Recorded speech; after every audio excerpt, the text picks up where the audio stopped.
讲到这个中国配偶齐春英呢，进前去互检方起诉，指控伊摕中国资金介入台湾选举，甚至非法监控伫台湾的中国配偶。目前法院已经裁定羁押禁见录。刘委会伫今仔日也讲到讲，会对伊登记的资格进行检讨。另外，有伊在内中国配偶团体中华两化婚姻家庭服务联盟有风声讲要互解散。内政部是回应讲，因为这李干事的任期到期无依法解散，法函辅导了后拢无改善，会依法来甲因处分。中配齐春英因为牵涉反渗透法受到起诉，根据起诉书内容，齐春英配合中共指示，为特定政党候选人做事徛台，并且登记向中共汇报咱国政情。齐春英所负责的中配团体中华两化婚姻家庭服务联盟，内政部以这联盟李干事任期超过期限无依法解散，而且发公文辅导了后，依法无改善，甚至要解散，表示依法来处分。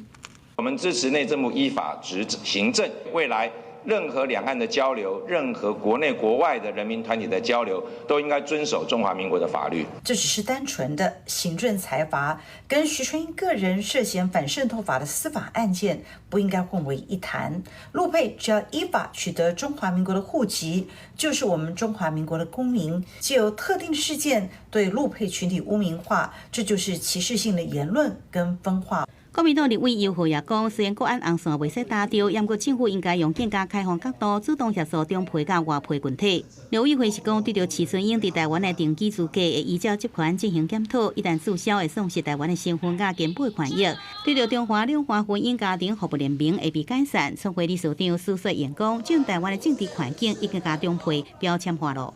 去创立这个联盟的时候，就看到太多的陆配的社团在各个县市都有。那为了就是大家服务方便，但是其实用这种莫须有的罪名，硬是扣在一个社团的头上，我觉得有点过头了。姐妹们，其实这么多年讲，我们再来台湾，有的理事长热衷地方上的服务，难道他就是一定会是所谓的被渗透吗？我觉得这个太过于牵强了。新卫情南投县议员的苏雪言也讲，家己有意搁再来参选县议员，也若根据两委会进行核实两化条例内底有关在台湾实习10年才获得参选的规定，未来会由移民署向中选会提供中配丧失原籍证明的资讯，予中选会进行候选人资格审查。相信今年9合1地方选举就使适用了。记者综合报道。